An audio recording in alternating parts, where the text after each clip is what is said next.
Merci, Monsieur le Président. On aura le temps de revenir sur des chiffres. Moi, je voudrais juste revenir sur quelques points, quelques idées générales.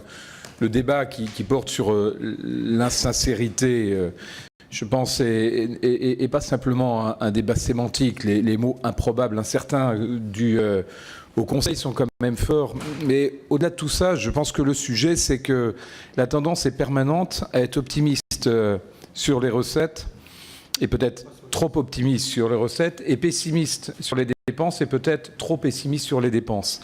Et une manière, finalement, de rendre lisible et sincère un budget, quel qu'il soit, que ce soit le budget d'une entreprise ou le budget de l'État, c'est de faire l'inverse, c'est-à-dire avoir une réserve de précaution sur les recettes, et puis d'être, au contraire, pessimiste sur les dépenses. Et je pense que, malheureusement, en faisant systématiquement l'inverse, et en alimentant le débat sur le fait que beaucoup d'incertitudes peuvent créer du risque qui, pour autant, ne se produit pas. J'entends bien entendu votre réponse. Il y a cette tendance permanente à être trop optimiste sur l'un et sur l'autre, et je pense que c'est ça qui dérègle quelque part la notion de confiance qui est inhérente à la fabrication d'un budget. Deux autres points. Quelqu'un a relevé au début la nécessité d'avoir une vision de l'impact en année pleine, à la fois de ce qui est décalé dans le temps, parce que ça prend effet au cours de l'exercice budgétaire, et de ce qui est appelé à être décalé sur les exercices ultérieurs. C'était également un élément de sincérité que d'avoir à périmètre égal, comparable, une vision du budget qui permette non pas de l'avoir de manière morcelée ou un peu fragmentée, mais d'avoir sur des nouvelles mesures, quand elles sont soit décalées dans le temps, dans l'exercice, ou décalées dans le temps, dans un exercice suivant, une vision ouvrant à la comparaison, de telle manière à avoir un élément, la sincérité aussi des décisions qui sont prises. Je veux également souligner, même s'il y a une atténuation de la baisse de la dotation de fonctionnement pour les collectivités, le phénomène de report qu'il y a sur la fiscalité locale des mesures liées à l'évolution de la dotation globale de fonctionnement.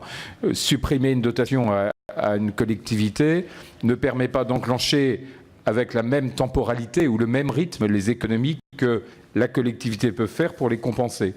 Et donc on a, vous le lisez bien entendu régulièrement et vous le constatez, les augmentations de fiscalité dans beaucoup de collectivités parce qu'elles apprennent subitement ou parce qu'elles n'ont pas la même faculté à anticiper ces évolutions sur leurs recettes et en particulier sur la dotation de fonctionnement par rapport à la compensation qu'elles peuvent opérer sur leurs dépenses. Enfin, un dernier point. Moi, je suis peu alarmé par la dégradation du déficit commercial.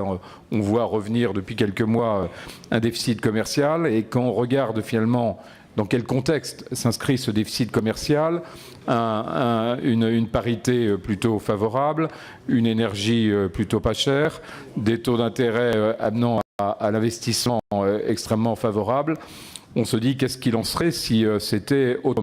Et je pense qu'il manque dans ce budget une prime au risque quelque part qui pourrait se traduire par un effort supplémentaire sur la fiscalité des plus-values de cession en particulier, mais également une accélération sur l'impôt sur les sociétés parce que même si on va en 2020 converger vers un niveau lié d'IS lié à la zone euro, je pense que le retard qu'on a pris en particulier en termes de part de marché et le déficit commercial est là pour le montrer, appellerait quelque chose de beaucoup plus solide et beaucoup plus puissant sur la fiscalité des entreprises de nature à remettre du risque dans l'économie française.